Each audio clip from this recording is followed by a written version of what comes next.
E eu declaro oficialmente que deu merda do latim, estamos todos lascados. Donald Trump anunciou que vai enviar ao Oriente Médio milhares de Marines, que são os fuzileiros navais norte-americanos, até aí, tudo bem. Anunciou que vai enviar mais navios de guerra, até aí, tudo dentro do padrão.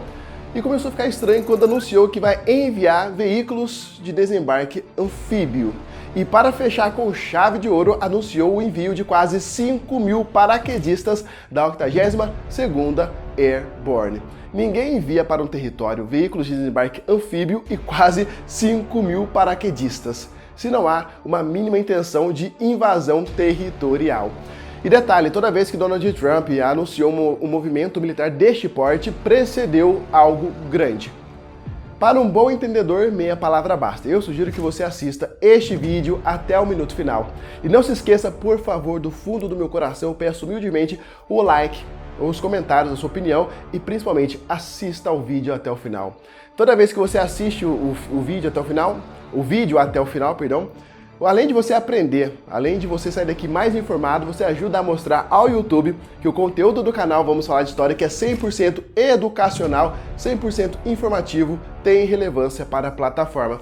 Então, galera, por favor, do fundo do meu coração, deixe seu like, comente seu ponto de vista, seja contra ou pró, e assista ao vídeo até o minuto final. Isso ajuda muito. Show de bola? Sejam todos muito bem-vindos a mais um vídeo de geopolítica do canal Vamos Falar de História. A situação atual da guerra entre Estados Unidos e Irã mistura duas dinâmicas que parecem contraditórias, mas hoje caminham juntas. De um lado, Washington amplia sua presença militar no Oriente Médio com tropas de reação rápida, navios de assalto anfíbio e reforços navais. De outro, o governo Trump tenta em paralelo empurrar uma proposta diplomática de 15 pontos para encerrar ou ao menos congelar a escalada. Isso ajuda a explicar o momento. Os Estados Unidos estão aumentando a sua capacidade de coerção militar ao mesmo tempo em que tentam negociar a partir de uma posição de força. Mas por que os Estados Unidos estão enviando seus Marines, navios de guerra, veículos de desembarque anfíbio e os paraquedistas da 82ª Airborne? O envio de cerca de 5.000 Marines e milhares de fuzileiros, somado ao deslocamento de tropas paraquedistas da 82ª Airborne, não prova por si só que Washington já decidiu invadir o território iraniano. O dado mais sólido, segundo a Reuters, é que os Estados Unidos estão reforçando uma força de resposta rápida para ampliar opções operacionais no Golfo, proteger ativos americanos e regionais, pressionar o Irã e, se necessário, apoiar operações em pontos estratégicos do entorno marítimo do conflito. E a Reuters falou em 3 a 4 mil militares da 82ª Airborne e, em outro momento, em 2.500 Marines no grupo anfíbio do USS Boxer. E já a AP News falou em ao menos 1.000 paraquedistas inicialmente e cerca de 5.000 Marines somando unidades expedicionárias. Ou seja, os números variam conforme o estágio do deslocamento e o tipo de força considerado. E essas unidades fazem sentido militar por 3 principais razões. Primeiro, a 82ª Airborne é pensada para entrada rápida em cenários instáveis, reforço de bases, captura de pontos logísticos e resposta a emergências. Segundo, os grupos anfíbios, como os Marines, dão aos Estados Unidos capacidade de projetar força sem depender imediatamente de bases em terra, inclusive com helicópteros, veículos e tropas para desembarque. Terceiro, esse pacote militar combina bem com a crise no Estreito de Hormuz, porque o gargalo marítimo exige flexibilidade para proteger rotas, ilhas, terminais e instalações costeiras. E agora, sobre a hipótese de assaltar e ocupar ilhas no Golfo, ela não pode ser descartada como possibilidade operacional, mas ainda não aparece como decisão oficialmente anunciada. E a Reuters informou que autoridades americanas estudavam opções como garantir a navegação em Hormuz e até mirar a ilha iraniana de Karg, que é um centro vital de exportação de petróleo do Irã. Outros relatos internacionais também citaram Karg como alvo potencial de uma operação terrestre limitada. Isso indica a preparação para cenários de ocupação pontual de objetivos estratégicos, mais do que evidência conclusiva de uma invasão ampla do Irã continental. Por isso, a leitura mais cautelosa é que a movimentação sugere preparação para contingências de alto risco, inclusive ações limitadas em ilhas, costa ou em infraestrutura crítica ligada a Hormuz, mas não confirma automaticamente uma campanha terrestre clássica rumo ao interior iraniano. Uma invasão em larga escala do Irã seria militarmente muito mais complexa, politicamente mais cara e logisticamente muito mais arriscada do que uma operação localizada para abrir rotas marítimas ou tomar um ponto sensível. E até o momento em que estou gravando este vídeo, não há uma confirmação oficial, uma confirmação final de que os Estados Unidos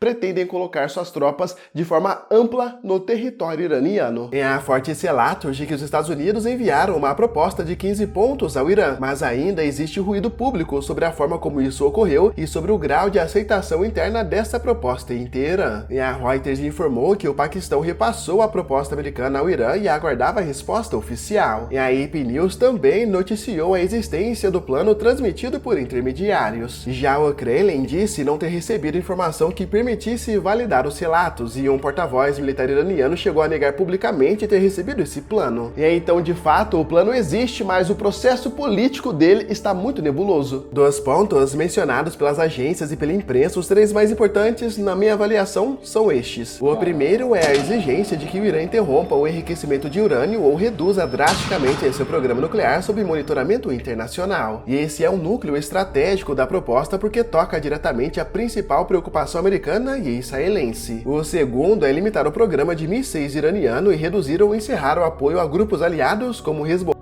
e o Hamas. E esse ponto amplia a negociação do tema nuclear para a arquitetura regional de poder do Irã. O terceiro é a reabertura total e segura do Estreito de Hormuz, algo central para o mercado global de energia e para a narrativa de vitória de Trump. E em troca, os Estados Unidos teriam colocado na mesa alívio de sanções e até alguma forma de cooperação nuclear civil monitorada. E em termos analíticos, esse pacote mostra que Washington tenta combinar pressão militar com incentivos econômicos e diplomáticos. Mas o problema é que para Teherã, aceitar isso significaria ceder em temas que o regime trata como pilares de soberania e dissuasão. Mas, Felipe, o Irã não recusou a proposta inicial de Donald Trump de um cessar-fogo? E aqui a resposta é praticamente sim, com uma ressalva importante sobre a linguagem diplomática. E a Associated Press noticiou que o Irã rejeitou o plano americano de 15 pontos e apresentou contrapropostas, incluindo reparações, garantias contra novos ataques e soberania sobre Hormuz. E a Reuters trouxe um quadro parecido, e embora autoridades iranianas tenham reconhecido de forma privada o recebimento da proposta, a retórica pública de Teherã continuou rejeitando negociação com os Estados Unidos nos termos colocados por Trump. E, em outras palavras, o Irã não aceitou a atual proposta americana. E a nuance é que isso não significa fechamento absoluto da via diplomática. E algumas reportagens e matérias apontam que mediadores como Paquistão, Egito e Turquia ainda tentam manter um canal de conversa. E então, o quadro mais exato não é a diplomacia acabou e sim a proposta de Trump na formulação atual foi rejeitada publicamente pelo Irã e substituída por exigências iranianas muito mais duras, o que trava um cessar-fogo imediato. No fim das contas, essa nova movimentação militar de Donald Trump sugere uma invasão terrestre ampla no Irã. E a conclusão mais equilibrada e imparcial é que a movimentação americana não permite afirmar que uma invasão terrestre em larga escala do Irã já está decidida, mas ela claramente aumenta essa possibilidade como opção militar. O envio de Marines, navios anfíbios e tropas da 82ª Airborne faz sentido para a proteção de bases, dissuasão, resposta rápida e eventualmente operações limitadas sobre objetivos estratégicos, especialmente ligados ao Estreito de Hormuz e à ilha de Karg. Isso é diferente de dizer que Washington está prestes a repetir um Iraque de 2003. E até agora as fontes mais sólidas falam em preparação, pressão e ampliação de leque de opções, não em ordem final de invasão total. E ao mesmo tempo seria ingenuidade ignorar que esse tipo de reforço militar cria condições para uma escalada. Na prática, quando os Estados Unidos deslocam forças de entrada rápida em meios anfíbios, eles estão dizendo que querem estar prontos para agir caso a guerra saia do controle, caso Hormuz permaneça sob pressão ou caso Trump conclua que a negociação fracassou. E aqui entra o fator mais difícil de medir, a imprevisibilidade do próprio Donald Trump. Nos últimos dias, ele alternou falas de otimismo diplomático com reforço militar e manutenção da pressão sobre Teherã. Isso torna, consequentemente, qualquer previsão mais instável, porque o cenário pode migrar rapidamente de negociação indireta para operação coercitiva limitada, e num quadro mais extremo para algo maior. E então, o ponto final é este. Hoje, o mais provável não parece ser uma invasão terrestre ampla do Irã, mas sim uma estratégia de pressão máxima com capacidade real para ações localizadas. Só que em uma guerra, onde há ataques, retaliações, disputa por Hormuz e um presidente americano altamente imprevisível, a linha entre pressão e expansão do conflito pode ficar muito curta. Mas e vocês? Acreditam em uma invasão ampla terrestre no território iraniano